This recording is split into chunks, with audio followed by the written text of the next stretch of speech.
আলাইকুম। তোমরা সবাই কেমন আছো? তোমাদের সকলের দোয়ায় আমি আলহামদুলিল্লাহ ভালো আছি।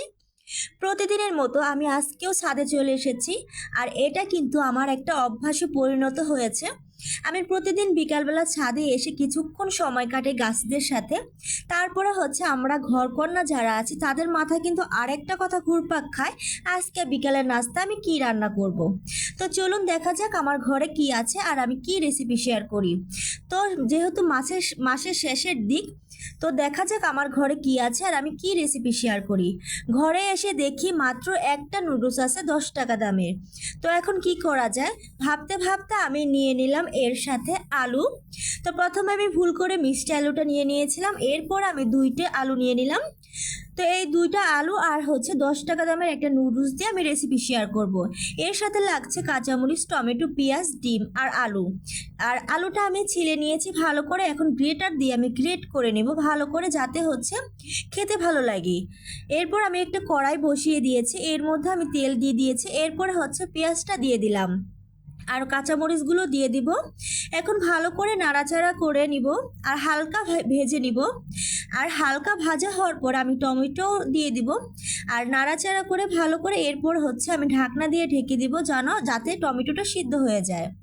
এই তো আমার টমেটোটা প্রায় সিদ্ধ হয়ে গেছে। এখন আমি একটা খুন্তির সাহায্যে ভালো করে নেড়ে চেড়ে নেব যাতে ভালো করে সিদ্ধ হয়ে যায়। তো এখন আমি কাঁচা আলুটা দিয়ে দিলাম, এখন এর মধ্যে আমি স্বাদ মতো লবণ দিয়ে দিব। এখন আমি ঢাকনা দিয়ে ঢেকে দেব যাতে কাঁচা আলুটা দ্রুত সিদ্ধ হয়ে যায়। এরপরে দেখতে পাচ্ছ তোমরা কত সুন্দর কালার এসেছে। এখন ভালো করে একটু নাড়াচাড়া করে এক সাইড করে নিলাম আলুগুলো। এখন আমি একটা ডিম দিয়ে দিব।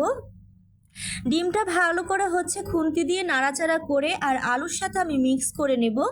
আর এভাবে মিক্স করে নিলে কিন্তু খেতে অনেক দারুণ হয়। আর যেহেতু আমরা 3 জনে কিন্তু খেয়েছি মাত্র 10 টাকার একটা নুডলস।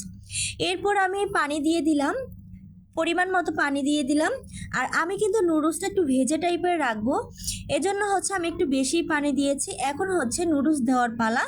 আর নুডলসটা ভেঙে ভালো করে আমি এর মধ্যে দিয়ে দিলাম।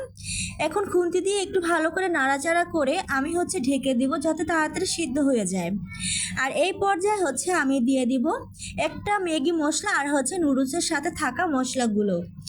তারপরে ভালো করে নেড়ে চেড়ে নেব আর পানিটা আরেকটু শুকিয়ে নেব। আর আমি একটু ভেজে টাইপের রাখতে চাচ্ছি, তোমাদের আমি আগেই বলে দিয়েছি।